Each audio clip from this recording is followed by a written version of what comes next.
नमस्कार, हल्ला बोल में आपका स्वागत है। आपके साथ मैं हूं अंजना ओम कश्यप। देश की संसद में एक बहस चल पड़ी है। वो बहस अन्य मुद्दों से अलग इसलिए है क्योंकि राहुल गांधी की ये शिकायत है और कांग्रेस पार्टी ने औपचारिक रूप से ये जो शिकायत है वो लोकसभा स्पीकर तक भी पहुंचाई है।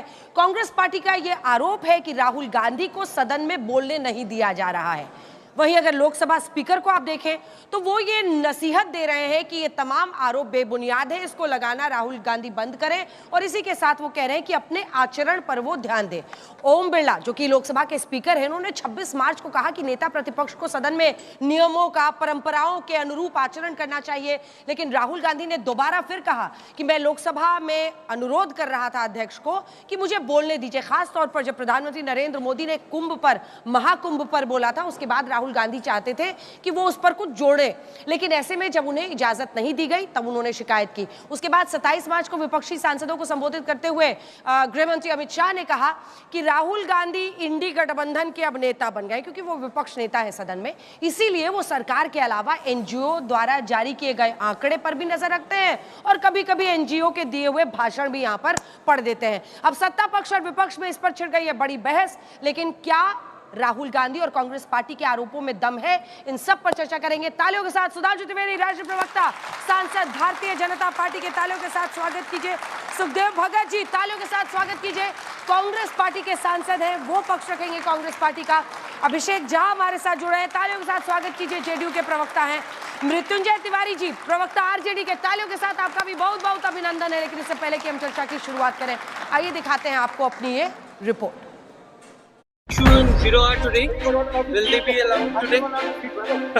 अभिव्यक्ति की आजादी, सड़क से संसद तक रार।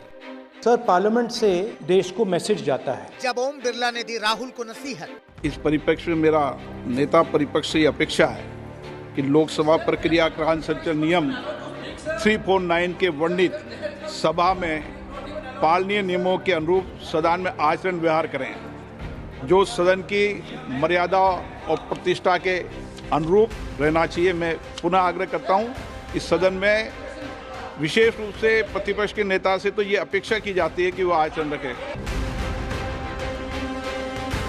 राहुल गांधी का आरोप, बोलने नहीं दिया जाता। लीडर ऑफ ऑपोजिशन को एक कन्वेंशन है कि बोलने दिया जाता है। जब भी मैं खड़ा होता हूँ मुझे बोलने नहीं दिया जाता। पर भी आयुष्मान भारत आ गया मान्यवर। सरकार का पक्ष, संसद की गरिमा का पालन जरूरी।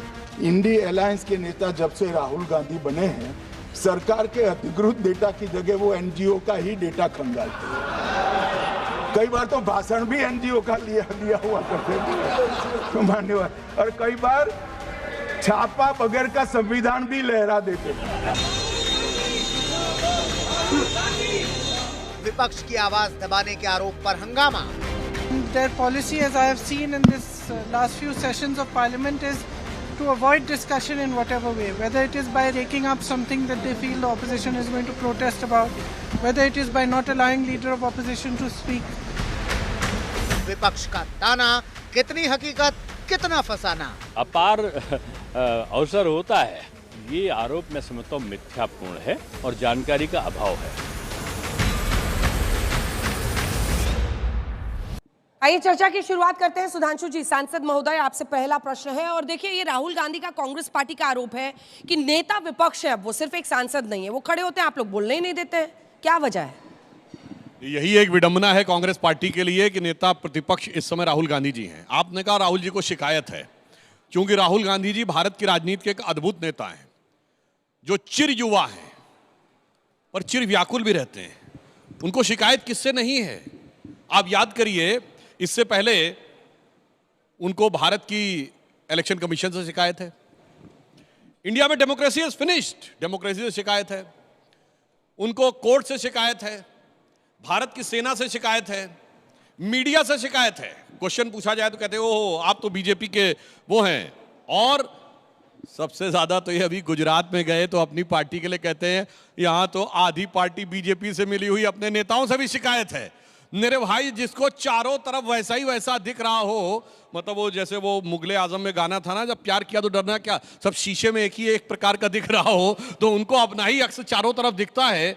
इसलिए मैं उनसे कहना चाहूंगा, और संसदीय आचरण के ऊपर जो बात लोकसभा अध्यक्ष ने कही, याद करिए पिछली लोकसभा में प्रधानमंत्री जी के गले पड़ना, फिर सीट पे जाकर अखियों से गोली मारे वाला इशारा करना, ये क्या संसदीय मर्यादा और परंपरा के अनुरूप था? इस बार आप नेता प्रतिपक्ष बने तो पहले भाषण में आप कभी भगवान शंकर की फोटो यूं करके दिखा के यूं रख रहे हैं, कभी गुरु नानक देव की फोटो दिखा के यूं रख रहे हैं। तो आपसे अपेक्षा है कि पद पे आने के बाद आप उस पद के गरिमा और दायित्व का वहन भी करें, दूसरों को दोष न दें। तो मैं राहुल गांधी जी के लिए कहना चाहूंगा, आपको तो इंडियन स्टेट से भी शिकायत है।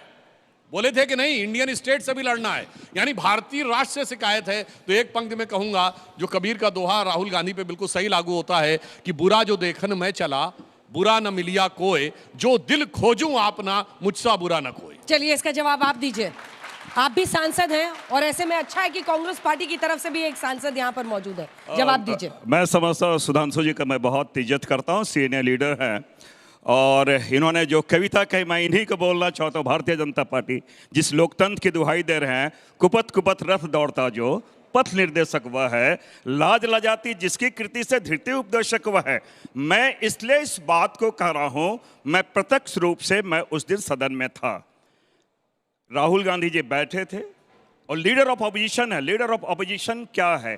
ये कोई संवैधानिक पद नहीं, एक वैधानिक पद है। 1977 के बाद ये डिफाइन किया गया किस प्रकार के हमारे लीडर ऑफ ऑपोजिशन क्या है।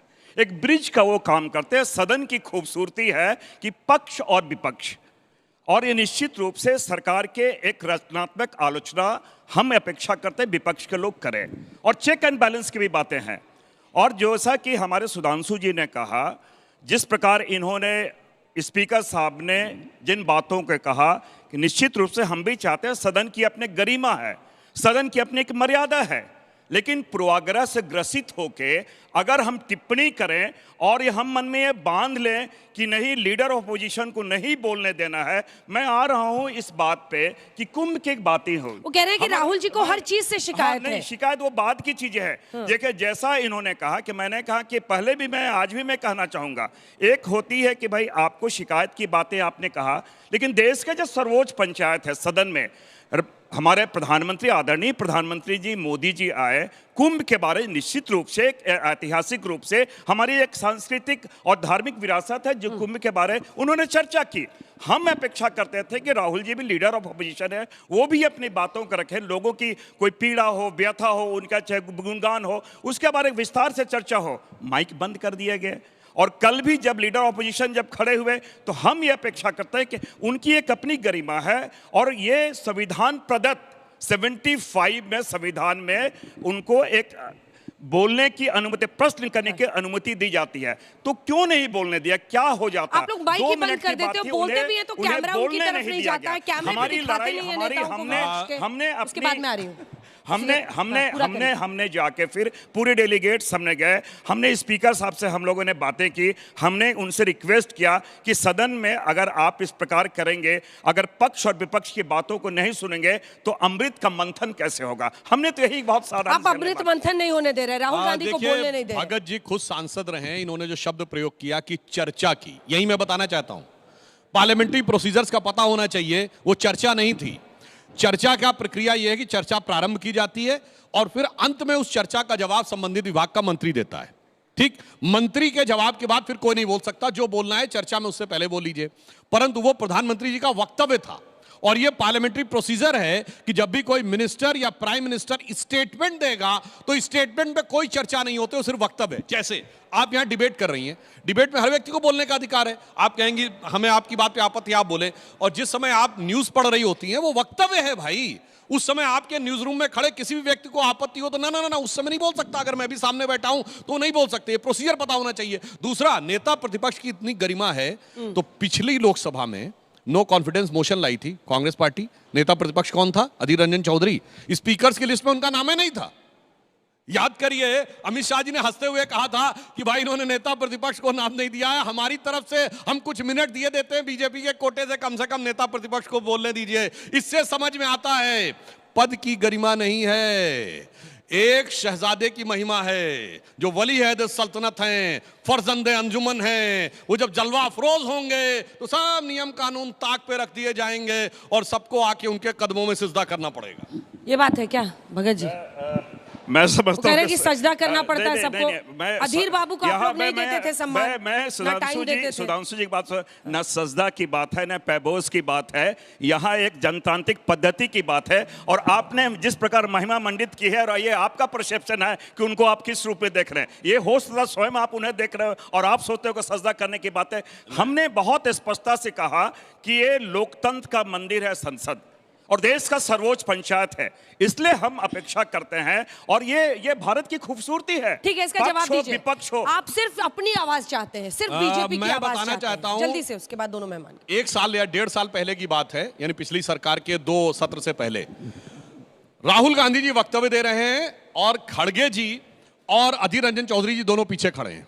एक नेता प्रतिपक्ष राज्यसभा है और जो पार्टी के अध्यक्ष भी थे खड़गे जी, और दूसरे नेता प्रतिपक्ष लोकसभा थे। उस समय राहुल गांधी जी ना अध्यक्ष थे, ना उपाध्यक्ष थे, ना महासचिव थे, ना कुछ थे, सिर्फ एक अदद सांसद थे।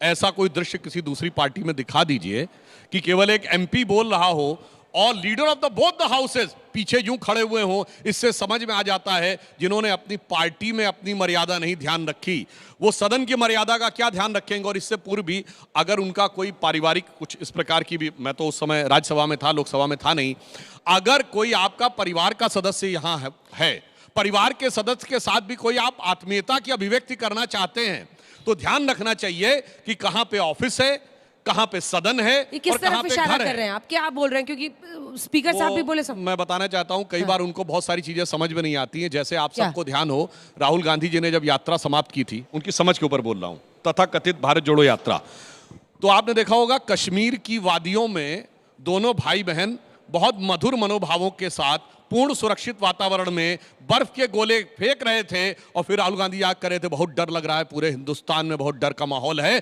जबकि उनके जमाने का होम मिनिस्टर क्या बोलता था, शिंदे जी, कि भाई जब मैं डल लेक घूमने जाता था, मैं बाहर से क्या बताऊं, वो शब्द असंसदीय है, यहां बोला नहीं जा सकता। तो मैं उसे एक लाइन में कहना चाहूंगा कि इनके जमाने में डर का आलम यह था कि लहूलुहान थी घाटी और झेलम डरी हुई थी, खामोशियां रातों की दिन में भरी हुई थी, और दहशत का था वो आलम कि डल लेक घूमने में गृहमंत्री के पग के नीचे धरती फटी हुई थी। तिवारी जी माइक उठाइए, मोर्चा संभालिए आप विपक्ष की तरफ से। विपक्ष की आवाज को दबाया जा रहा है, क्या इस आरोप में दम है या फिर शिकायत है? सबसे शिकायत है, जो जनता वोट ना करे उससे भी शिकायत है। अब तो देखिए, जब जब इस देश में सत्ता बौराई है तो पता चलता है कि विपक्ष से घबराई हुई है। इसीलिए राहुल गांधी जी विपक्ष के नेता हैं। कितना मजाक पिछले 11 वर्षों से मोदी जी की सरकार में एक विपक्ष के नेता या विपक्षी दल के सांसदों का उड़ाया जाता है। शायद ही आपने भी कभी इतिहास में देखा होगा कि पार्लियामेंट में इस तरह की बात होती है। विपक्ष को बोलने नहीं दिया जाएगा, जनता की आवाज विपक्ष होती है। आप सत्ता की मलाई खा रहे हैं, देश की भलाई की चिंता है नहीं, लेकिन जब विपक्ष कुछ बोल रहा है उसे मजाक में उड़ा रहे हैं। अरे गरीबी पर, भुखमरी पर, शिक्षा पर, स्वास्थ्य पर, जनता की समस्याओं पर विपक्ष किस लिए होता है? इसलिए होता है न बोलने के लिए। तो राहुल गांधी जी को हर बात में आप देखिए, अभी हमारे बहुत ज्ञानी प्रवक्ता हैं, हम लोग बहुत सम्मान करते हैं सुधांशु जी का, लेकिन लोकसभा में प्रतिपक्ष के नेता हैं, ये तो आपको पता है। इसके बाद आप राहुल गांधी जी को जिन जिन शब्दों से आप नवाज रहे हैं, ये क्या बता रहा है? ये आपकी मानसिकता में दरिद्रता है। आप विपक्ष का सम्मान अगर नहीं करते हैं तो पार्लियामेंट, संसद इसीलिए होता है कि वहां जनता की आवाज विपक्ष उठाएगा और सत्ता में बैठे लोग उसका जवाब देंगे। यह हो क्या रहा है?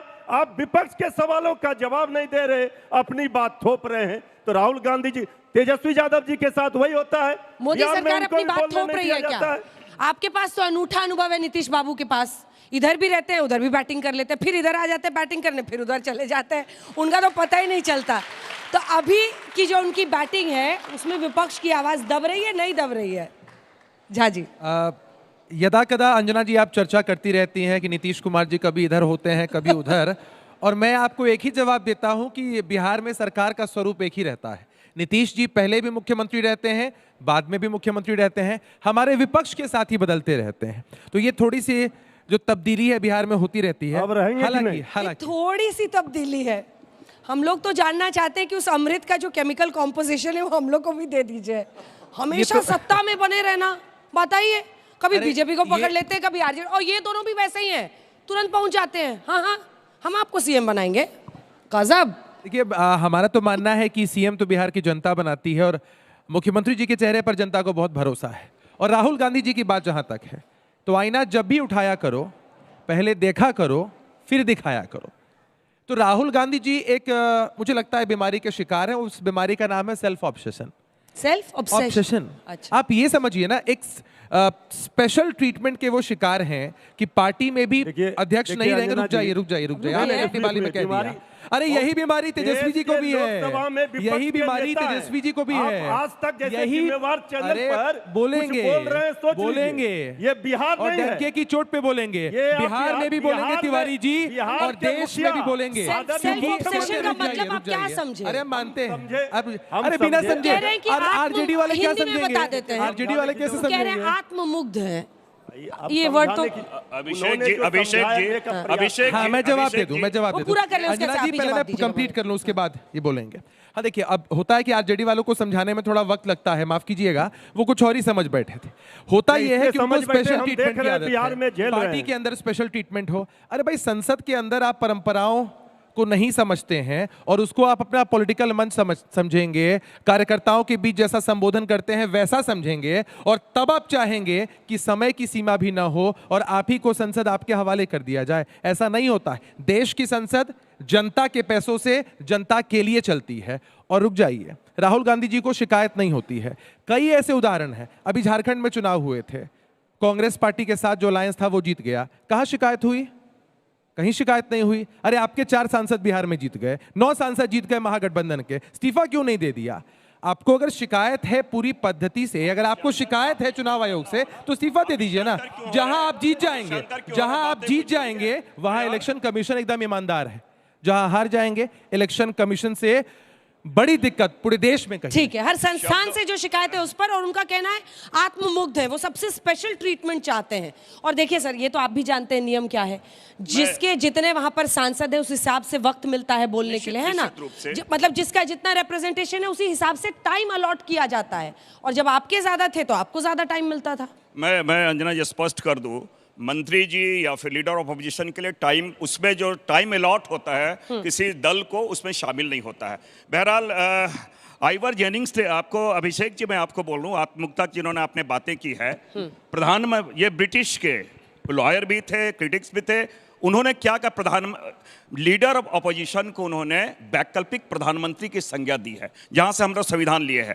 तो एक हमने कहा, बहुत विनम्रता से मैं इस बात को करो, हम ये अपेक्षा करते हैं, आज भी मैं करो, ये भारत में जिन्होंने, मैं एंशिएंट में जा रहा हूं, जिन्होंने गॉड के एग्जिस्टेंस को नहीं माना, चरवाकों से भी हम संत की संज्ञा देते हैं। मन चंगा तो कठौती मंगंगा, मिडिल एज में जो हमारे संत रविदास जो सामाजिक रूप से सबसे ज्यादा प्रताड़ित करते थे, उनको भी हमने संत की उपाधि दी थी। ये विचार, अलग अलग विचार हमारे अनुकूल हो या ना हो, छोटा जवाब आप लोग दोनों दीजिए। महत्वपूर्ण ये है कि यही नेता प्रतिपक्ष के सम्मान के साथ कॉम्प्रोमाइज करते हैं जब आप उन पर बीमारी का आरोप लगाते हैं। सीधा कॉम्प्रोमाइज नहीं अंजना जी, मुद्दा एक है बस, इन्होंने वैकल्पिक कहा। मैं तो कह रहा हूं कि मुझे लगता है कई बार कि वो खुद को काल्पनिक प्रधानमंत्री तो नहीं मान रहे हैं। वैकल्पिक माने तो भी चलेगा, काल्पनिक मत मानिए। ठीक है, सुधांशु जी जवाब। मैं सिर्फ 2 फैक्ट्स बताना चाहता हूं राहुल जी के बारे में। क्या? याद करिए, राफेल के मामले पे राहुल गांधी जी ने संसद में बयान दिया था मोदी 1 सरकार में कि वो पेरिस गए और फ्रांस के राष्ट्रपति से उनकी अमुक बात हुई। शाम तक फ्रेंच गवर्नमेंट का स्टेटमेंट आ गया था कि कोई किसी प्रकार की बात राहुल गांधी की नहीं हुई। ऐसा बेइज्जती किसी सांसद की हुई है फ्लोर ऑफ द हाउस पे। दूसरा, जब उन्होंने चौकीदार चोर है वर्ड यूज किया था, उसके बाद सुप्रीम कोर्ट के आदेश पर उनको बिना शर्त माफी मांगनी पड़ी थी। तो वो सुप्रीम कोर्ट से सर्टिफाइड या तो गलती करने वाले हैं या माफी मांगने वाले हैं। ये दोनों तो एक हैं। और रही बात इसकी, अभी हमारे मृत्युंजय जी बोल रहे थे, निस्तेज राहुल गांधी जी का बचाव तेजस्वी यादव जी की पार्टी वाले पूरा तेज लगा के कर रहे थे और कह रहे थे सदन के नेता को गरिमा में रखना चाहिए, उनके फनी क्लिप्स नहीं बनाने चाहिए। मैं दर्शकों को कहता हूं सबसे ज्यादा जाके देखिए फनी क्लिप्स इन पार्लियामेंट, तो राहुल जी से ज्यादा लालू जी के मिलेंगे। मैं लालू जी का एक हम आपको वीडियो बताते हैं, जाके देखिएगा। लालू जी ने बोला है, लालू जी ने कहा अरे हम लालू यादव हैं, समझते हो का जब मैं आने वाला था, वो 48 की उनकी डेट ऑफ बर्थ है, उन्होंने कहा अंग्रेज को पहले पता चल गया कि लालू आने वाला है तो 1 साल पहले छोड़ के चला गया। ये पार्लियामेंट में बोला गया है, ये फनी नहीं है। और सर ये बताइए, ये जब तक रहेगा समोसे में आलू तब तक रहेगा बिहार में लालू, ये कोई गंभीर समाजवादी नारा है या ये फनी नारा है? तो भाई साहब जो आप लोग अपने खुद मियां फजीहत और दूसरों को नसीहत। ठीक है, छोटा सा जवाब फिर मैं सवाल देखिए अंजना जी, हाँ रुकिए, वो समझेंगे क्या भोर का अर्थ जिन्हें सूरज की चर्चा से लू लग गई है। आदरणीय लालू प्रसाद जी सामाजिक न्याय की बात करते हैं, जिनको पेट में दर्द होता है। ये असली मुद्दे पर राहुल गांधी जी, तेजस्वी यादव जी, नौकरी कहाँ है, रोजगार क्यों नहीं मिल रहा, भुखमरी क्यों है, गरीबी क्यों है, देश का डॉलर के मुकाबले रुपया क्यों गिर रहा है, बाजार की ये स्थिति क्यों है, ये पूछ रहे हैं तो ये कहेंगे समोसे में आलू। अरे गंभीरता बात की समझिए, आपको ये समझ में नहीं आ रहा है कि आप मृत्युंजय जी ने अपने नेता के बयान को कम से कम शब्दों का हल्का बता दिया कर रहे हैं, हाँ। इस पर आपत्ति है। और ये लालू जी को ना समझाइए, इसलिए मैंने कोई शब्द नहीं दिया है, कोई जाके चेक कर ले। ये लालू यादव जी का स्टेटमेंट है, मेरा नहीं। मेरा ये सवाल है कि क्या स्पीकर का ये तरीका सही है कि बीच हाउस में उनको बोलने नहीं दिया जा रहा और बीच में ही हाउस एडजर्न कर दिया जा रहा है? क्या ये एक वन पार्टी रूल बनने जा रहा है इंडिया? जवाब दीजिए सुधांशु जी। मैंने पहले ही बताया, जब वक्तव्य के बाद कोई बयान नहीं होता, कोई चर्चा नहीं होती है, तो अगर आप प्रोसीजर को नहीं फॉलो करेंगे तो रोकना पड़ेगा। जैसे एग्जाम्पल के लिए आपकी मर्यादा है कि आपको जो प्रश्न पूछ रहे हैं, अंजना जी आपके पास आएंगी और आप यहां बोलेंगे। अब अचानक आप लोग नारेबाजी करने लगे तो अंजना जी क्या करेंगी? रोक दो भाई डिबेट थोड़ी देर के लिए, फिर सेटल करके फिर आते हैं। तो ये स्पीकर की मजबूरी है। मैं थोड़ा अंजना जी मेरा ये मैं थोड़ा बता दे रहा हूँ। हाँ। मेरा ये सवाल है, एक्चुअली मुझे इसका जवाब आज तक नहीं मिला है कि ये जो वैकल्पिक प्रधानमंत्री की जो संज्ञा आपने दी है नेता प्रतिपक्ष को, ये 1984 में कहाँ गई थी जब श्रीमती इंदिरा गांधी जी का असामयिक निधन हुआ था? ये आप पहली बात, इन्होंने अभी आपने शब्दों को समझा नहीं, उनके कृत्य के बारे, उनके रोल के बारे, क्योंकि हम रचनात्मक रूप से सरकार को चेक एंड बैलेंस, नियंत्रण भी करते हैं, संतुलन भी करते हैं। मैंने कहा इस चीजों को समझे। वैकल्पिक तब भी तो सर एक ही पार्टी रूल था, तब क्यों फिर राजशाही चलाई गई भारत में? तब क्यों नहीं दूसरे किसी नेता प्रतिपक्ष को प्रधानमंत्री बनाया गया? आप पूरी बात पहले समझ ले और बातों के जो भावार्थ उसको समझ ले। मैंने क्या कहा, उनके रोल क्या होते हैं? सरकार के कृत्यों को एक तरह उनको आलोचना करना, उनको सतर्क करना, सजग करना और साथ ही साथ संतुलन भी बनाए रखना, पक्ष और विपक्ष में ब्रिज का काम करना। इसीलिए एक उन्होंने दिया गया कि वैकल्पिक प्रधानमंत्री के रूप में एक रोल उनका प्ले करता है। रही बात, आपने जो बड़ी फनी बातें हो रही थी, आपको याद है आर्टिफिशियल इंटेलिजेंस, आप सारे लोग नए लोग हैं। प्रधानमंत्री जी क्या हम बात करते हैं? आई है मतलब माँ, आर्टिफिशियल इंटेलिजेंस तो आई पे लगे। अरे शब्दों में बहुत बार ऐसे हल्के पुल्के बातें होती है, उनको आप कोट कर रहे हो, तो आप बता दे प्रधानमंत्री जी क्या कहे। वो तो नाली से भी गैस निकाल रहे हैं, बादल से रडार झक जाते हैं। किस चीज को आप बात करना चाह रहे हैं? आप लोग सुना है क्या आर्टिफिशियल इंटेलिजेंस की बात कर रहे हैं, आई की बात कर रहे हैं? क्लियर कर देना। बिल्कुल छोटा सा जवाब। इन्होंने कहा था कि 1977 से नेता प्रतिपक्ष बनना शुरू हुआ। 77 में क्या हुआ था? जब पहली गैर कांग्रेस सरकार आई तब से नेता प्रतिपक्ष बनना शुरू हुआ। और दूसरा, जो ब्रिटिश पार्लियामेंट्री सिस्टम है, पहली बात तो हम ब्रिटिश को क्यों दिमाग में रखें, वहां वर्ड है शैडो पीएम।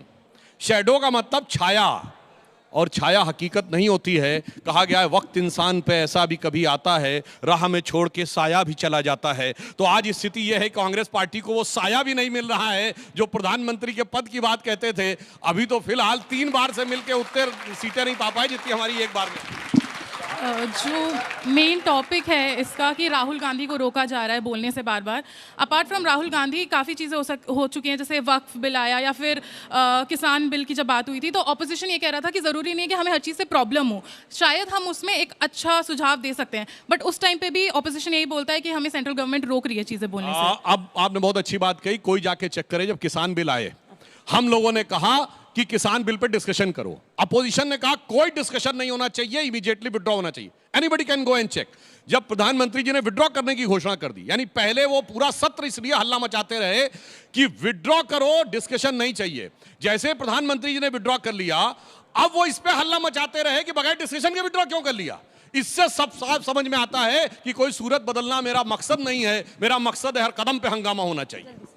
मेरा एक क्वेश्चन है कि जब 2012 से लेकर 14 में जब स्कैम्स हुए थे तब बीजेपी को नहीं बोलने दिया जा रहा था, अब ये अकाउंटेबिलिटी कहाँ से आने लग गई, या फिर करप्शन की कोई एक्सपायरी डेट नहीं होती सर, ये बताइए सर। ये इन्होंने बहुत अच्छा सवाल किया है, हमें इन्होंने बोलने नहीं दिया था, हम हर मैटर में कोर्ट गए थे और कोर्ट से इनके सारे नेताओं के खिलाफ केस चले थे, अगर इनकी बातों में दम है कोई कोर्ट क्यों नहीं जा रहा है, ये दर्शाता है कि नॉन सब्सटेंटिव एलिगेशन है। और mike mike mike mike mike उठा के 17वें लोकसभा में मैं बतला दे रहा हूं, 17वें लोकसभा में 1/3 बिल 1 घंटे में पास हो गए, 1/3 बिल 1 घंटे में पास हो गए। 58% बिल कैसे पास हुए? 146 को आपने निलंबित किया था। आप किस सदन की बात करते हैं, किस सदन की मर्यादा की आप बात कर रहे हैं? देखिए आज भी अगर आप सोचते हैं एक अधिकार हो, हम हो, और साये की आपने बात की है, जिसके दरख्त ही इतने लंबे चौड़े हैं, उसे साये की आवश्यकता क्या है? साये की तो आपकी आवश्यकता है, हमारा तो दरख्त ही बहुत मजबूत। जवाब दीजिए। दरख्त इतना बड़ा है कि बड़ा हुआ तो क्या हुआ, जैसे पेड़ खजूर और राही को छाया नहीं, फल लागे अति दूर। आप होंगे, वो आप होंगे, आप वो दरख्त आप, हम तो बरगद का दरख्त है भाई, हम तो बरगद के हैं। मैं विपक्ष से ठीक है, सवाल सुनिए। मैं विपक्ष से ये सवाल पूछना चाहती हूँ कि आप बार बार ये आरोप लगा रहे हो कि प्रतिपक्ष को बोलने नहीं दिया जा रहा है, क्या राहुल गांधी जी को बोलना आता है? वो कभी सोने से आलू निकाल रहे होते हैं, कभी आटे को लीटर में नाप रहे होते हैं। नहीं, एक मिनट इसे मुझे कंप्लीट करने दीजिए। आपने पूरा सेंटेंस वो देखा था, पूरा सेंटेंस देखा था? ये भारतीय जनता पार्टी के आईटी सेल का कमान है, किस चीजों को कहां पे हम कट करें, किस चीज को प्रस्तुत करें, पूरा आप देखेंगे। और ये चीजें किसने कहे थे? नरेंद्र मोदी जी ने कैसे काटा गया, कैसे कहा गया। और ये भी मैं क्लियर कर दूं, ये बातें क्या थी कि हम इतना आलू उगाएंगे, इतना आलू उगाएंगे, इतने पैसे, अर्थ हमारा मजबूत हो जाएगा कि आलू अगर हम यहाँ डालें तो उससे सोना, पूरी चीजों को समझा जाए। अगर आप भाव को नहीं समझेंगे तो ना कबीर को समझ पाएंगे, जिनकी बातें चर्चाएं करें तब तो इनकी बातों भी आप नहीं समझ पाएंगे। भावों को समझा कीजिए। आप प्रोपेगेंडा चलाते हैं, एक सवाल इसमें मैं जोड़ देती हूँ, आप एक प्रोपेगेंडा चलाते हैं राहुल गांधी के खिलाफ, उनका मजाक उड़ाते हैं, उनको एक हास्यास्पद नेता बनाते हैं, गलत भाव समझा के जनता को, यही आरोप है ना? जवाब दीजिए। अब मैं एकदम सब्सटेंटिव बात बोल दूं। हाँ। अभी डोनाल्ड ट्रंप ने क्या कहा कि यूएस एड की तरफ से 2600 करोड़ रुपए के लगभग जॉर्ज सोरोस के थ्रू आया था कि भारत में वोटर टर्नआउट को प्रभावित करना है। प्रोपेगेंडा कौन चला रहा था? भारत का पिछला चुनाव एकमात्र चुनाव है जब किसी विदेश के अखबार में नहीं, रशियन गवर्नमेंट ने स्टेटमेंट दिया कि भारत के चुनाव में विदेशी हस्तक्षेप किया जा रहा है। प्रोपेगेंडा कौन चला रहा था? अब तो साफ साफ दिखाई पड़ता है। मैं प्रोपेगेंडा बताना चाहता हूं, आज जो 3 पीढ़ियों से जिस चीज का विरोध करते रहे, आज जातिगत जनगणना की ये बात करते हैं। सब जाके चेक करिए, हेनरी लूसी फाउंडेशन मार्च 2021 में उन्होंने बाकायदा एक पेपर दिया जिसके लिए उनको $4 लाख पेपर लिखने के लिए मिले कि हिंदू मेजॉरिटेरिज्म को कैसे कंट्रोल करना है। और उसमें ये बात आई कि कास्ट का इशू को उठाना है। और मार्च 2021 से पहले इनका कोई स्टेटमेंट दिखाइए जिसमें ये इस प्रकार की बात करते हो। प्रोपेगेंडा क्या है? राहुल गांधी पर था। सुधांशु जी कह रहे हैं आप लोग राहुल गांधी का मजाक उड़ाते हैं। नहीं, अब मैं बता रहा हूं, मैं सीरियस बात कर रहा हूं। राहुल गांधी का मजाक उड़ाने किसी को जरूरत मजाक कर रहे थे क्या? नहीं, मैं लोग बैठे थे आप अभी तक। राहुल गांधी जी का मजाक उड़ाने की किसी को जरूरत? सुनिए, आप बोले आप सीरियस हो रहे हैं, इसका मतलब सुधांशु जी इसके पहले आपकी बातों में मैं राहुल गांधी जी का मजाक उड़ाने की जरूरत ही नहीं है।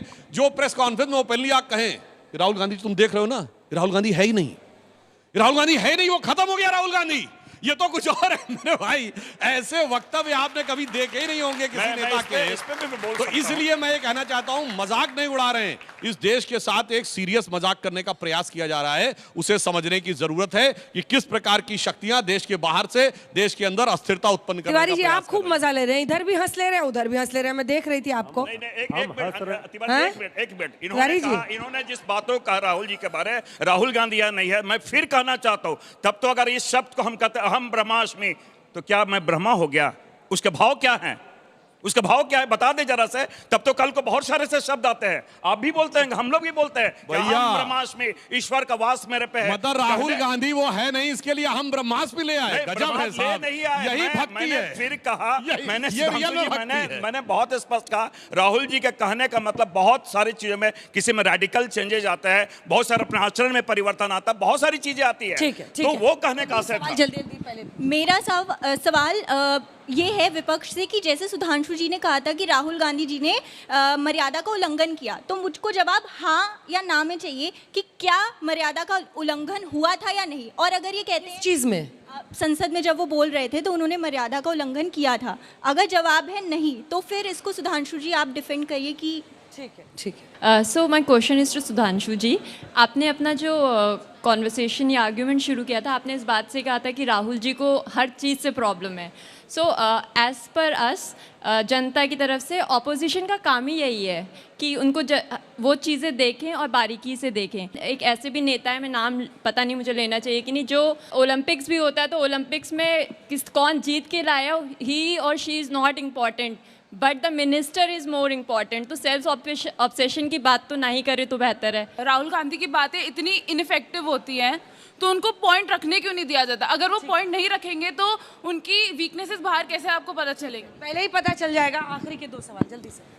आपने अभी कहा कि राहुल गांधी के अगेंस्ट जितनी भी इंफॉर्मेशन है उसको बीजेपी मैनिपुलेट करती है, मगर इतने टाइम से इंटरनेट एग्जिस्ट करता हो रहा है, हम ये सब जानते हैं कि हमारी जो जनता है वो कैसे हर एक नेता के क्लेम को अकाउंटेबल होल्ड करेगी। तो आप ये कैसे कह सकते हैं कि सारी इन्फॉर्मेशन बीजेपी ने मैनिपुलेट करी, जब आपको भी ये पता है कि भाजपा का कितना ही हाथ हो सकता है जब इतने सारे ही मीम्स राहुल गांधी बने जा रहे हैं? क्या ये उनकी गलती नहीं है कि वो अपनी खुद की इंटेग्रिटी मेंटेन नहीं कर पा रहे? जवाब दीजिए इसका। आपने देखा होगा जो भी चीजें, जिस प्रकार की चीजें प्रस्तुत की गई है, उनके सारे जो रील्स जो बने हैं या जो वक्तव्य थे, हमने सारे चीज़ों को, आपके चीज़ें या तो यूट्यूब में या सारी चीज़ें हमने आपके माध्यम से हमने दिखलाया भी है। हमने कहा भी कि सत्य क्या है और किस प्रकार कटेल की जाती है। बेटा अगर आप क्रिकेट खेलते हो, हमने किसी ने बॉलिंग किया, पता चला हमने बल्ले मांगा, वो हमारे विकेट टेक उड़ गया, हमने वो बल्ले भांजते हुए दिखलाया और किसी और के सिक्स से हमने क्लिप करके दिखा दिया। कितने साल तक ये होता है? बिल्कुल सही बताया, यही कांग्रेस के साथ हो रहा है। हिट विकेट पे हिट विकेट हो रहा है। दिल से सुधांशु, सवाल था वही तो मैं कह रहा हूँ। कितने साल से हैं पॉलिटिक्स में, अभी तक वो समझ नहीं पा रहे, बॉल आता है और सवाल ये है आज क्योंकि सत्ता में है, कॉन्स्टिट्यूशन से कॉन्स्टिट्यूशनल जितने भी बॉडीज है कैसे नियंत्रित, इनडायरेक्ट रूप से कैसे नियंत्रित कर रहे हैं वो आपको ही पता। केवल मैं आरोप लगा रहा हूँ, केवल राहुल जी आरोप लगा रहे हैं, सो बात नहीं है। आपका मीडिया आईटी सेल नहीं है? मैं मीडिया, मैं आपके साथ इतना अच्छे से वार्ता नहीं आईटी सेल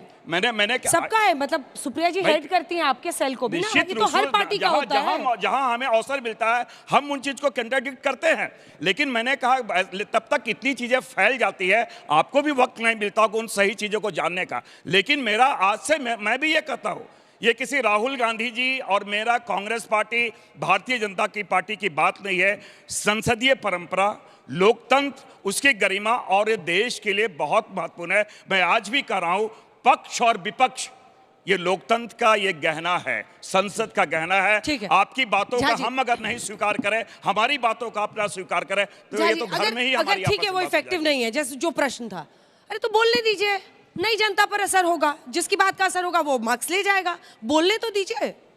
अंजना जी, जनता पर असर तो नहीं होता है, मसला ये है कि संसद में संसद की गरिमा को नुकसान पहुंचाते हैं। वक्त मिलता है वहां विपक्ष के रूप में जनता की बात को कहने और रखने का, और नेतागिरी करने लगते हैं, उसको अपनी पार्टी का मन समझने लगते हैं। और मैंने एकदम ठीक कहा था, आत्ममुक्ता के शिकार इसलिए हैं क्योंकि पार्टी में स्पेशल ट्रीटमेंट मिलती रही, परिवार में स्पेशल ट्रीटमेंट मिलती रही, अब संसद में भी चाहते हैं कि स्पेशल ट्रीटमेंट ही मिलती रहे। अभिषेक जी, मुझे लगता है अभिषेक जी, आपने परिवार नहीं, आपने परिवार की बातें कही तो मेरा आपसे बिना, आप थोड़ा सुन लीजिए। आपने परिवार की बातें कही, इंदिरा गांधी जी की हत्या की गई या नहीं की, मैं परिवार की बात करें, राजीव गांधी जी की हत्या की गई या नहीं की, आप इस प्रकार बातें कर रहे हैं। लोकसभा के नेता प्रतिपक्ष 9 साल देश की आजादी के लिए उन्होंने वो जेल गए या नहीं गए, आप किस परिवार की बात कर रहे हैं? मैं जवाब देता हूं आपको। मैंने कहा कोई उठा के कोई राज्यसभा में हमने नहीं भेजा, वो बाकायदे जो लोकतांत्रिक पद्धति है, चुनाव लड़के वो बने हैं, चुनाव लड़के जल्दी से। और बार-बार जो परिवार की बात करें, परिवार सुनने का धैर्य अगर उनके पास हो तो। अरे भाई कैसे स्पेशल ट्रीटमेंट नहीं है? इतना बखूबी यार देश की जनता ने देखा है। अध्यक्ष पीछे खड़े रहते हैं, मल्लिकार्जुन खड़गे साहब पीछे खड़े रहते हैं, सदन के नेता पीछे खड़े रहते हैं, न खाता न बही, जो राहुल जी कहें कांग्रेस में वही सही। यही पद्धति है कांग्रेस पार्टी की। तो खाता और बही जरा दुरुस्त कर लीजिए। राहुल गांधी जी के सही में सही मिलाइएगा, दही पिघल जाएगी। तो सब हर पार्टी में तो होता है ना। आपकी पार्टी में जो आप कहें खाता ना बही, जो नीतीश बाबू कहे वही सही, कौन सी पार्टी में नहीं? कौन है हमारी पार्टी के राष्ट्रीय अध्यक्ष? नीतीश जी कहते हैं एक दिन आइए बीजेपी को डिफेंड कीजिए, आप डिफेंड करने लगते हैं। एक दिन कहते हैं कांग्रेस को डिफेंड कीजिए, आप कांग्रेस को डिफेंड करने लगते हैं। तो आप लोग के भी तो वही है हाल। देखिए अंजना जी, सुन लीजिए, घूम फिर कर अंजना जी हमारे अलायंस के स्वरूप पे ही आते हैं। अरे ये देखिए ना, नीतीश जी की क्रेडिबिलिटी कितनी अच्छी है, पार्टियों की बीच भी अच्छी है, जनता की बीच भी कितनी अच्छी है। खेल लेते हैं, कभी उधर से भी खेल लेते हैं। ऑलराउंडर हैं सर, इसका श्रेय आप लोग लीजिए। ऑलराउंडर हैं, उनको तो डिबेट में आना नहीं पड़ता है। हमारे नीतीश जी भी ऑलराउंडर हैं। तो इंटरव्यू भी नहीं देते हैं, उनको डिबेट में भी नहीं आना। अरे हमारे आप लोग को बॉल का सामना करना पड़ता है। हमारे नेता भी ऑलराउंडर हैं, हम लोग भी ऑलराउंडर हैं। अंजना जी, आप दोनों तरफ हंस रहे थे, मैंने देख लिया है। हम कहीं नहीं हंसे, आप हंस रहे थे दोनों तरफ। हम हंस रहे इसलिए कि सुधांशु जी जब राहुल गांधी जी पर इस तरह से मस्करा कर रहे थे तो हमें खराब लग रहा था। ये गंभीर विषय पर चर्चा है और विपक्ष जो है सत्ता का अंग होता है और विपक्ष के नेताओं की बात को नजरअंदाज करना सत्ता पक्ष के द्वारा ये बताता है कि सत्ता किस तरह से नकारा निकम्मी हो गई है कि जो असली मुद्दे पर बात ही नहीं कर रही। लोकतंत्र पक्ष विपक्ष दोनों से है, एक तरफ को गूंगा नहीं कर सकते। विपक्ष को छोड़ दीजिए, अपनी सरकार की मर्यादा तार तार किसने की? अपनी कैबिनेट के द्वारा पारित अध्यादेश को मीडिया के सामने फाड़ने वाला नेता कौन था?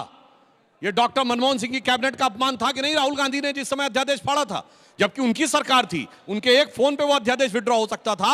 ये इन्होंने मजाक करके दिखाया। ये दर्शाता है कि ये किस प्रकार के। और दूसरी बात मैं कहना चाहता हूं कि भाई देखिए, अगर अपोजिशन लीडर बनना था तो 2004 के बाद से लगातार 20 साल से वो, मतलब अब ये 5वीं बार जीत के आए हैं। पिछली बार क्यों नहीं बने?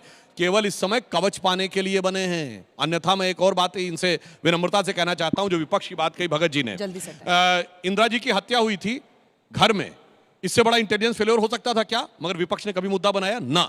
संकट की घड़ी में सरकार के साथ खड़े होना चाहिए, विपक्ष में राजनीति नहीं करनी चाहिए। और रही बात इसकी, इन्होंने कहा रेडिकल चेंजेस। देखिए, आप कह रहे हैं गठबंधन चेंज, अरे आदमी अपनी पार्टी में रहते कैसे चेंज होता है? 2014 राहुल गांधी जी, याद है कांग्रेस में यंग ब्रिगेड, बाबा ब्रिगेड, क्लीन शेप, बढ़िया अपना एक बढ़िया चॉकलेटी बॉय वाली इमेज, और हिंदी में शपथ, मैं ईश्वर की शपथ लेता हूं।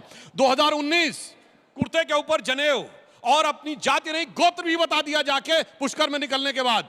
फिर 2024 कार्ल मार्क्स जैसी दाढ़ी, और अब उसके बाद ये टी शर्ट पहन के, और अब ईश्वर के नाम की शपथ नहीं, अंग्रेजी में सोलमनी अफर्म। अगर एआई को कहा जाए कि तीनों को मर्ज कर दो तो एआई परेशान हो जाएगा कि मैं कुर्ता दिखाऊं कि ये दाढ़ी दिखाऊं कि ये दिखाऊं। बहुत बहुत धन्यवाद। हल्ला बोल में आज के लिए इतना ही। देश दुनिया की बाकी खबरों के लिए देखते रहिए आज तक।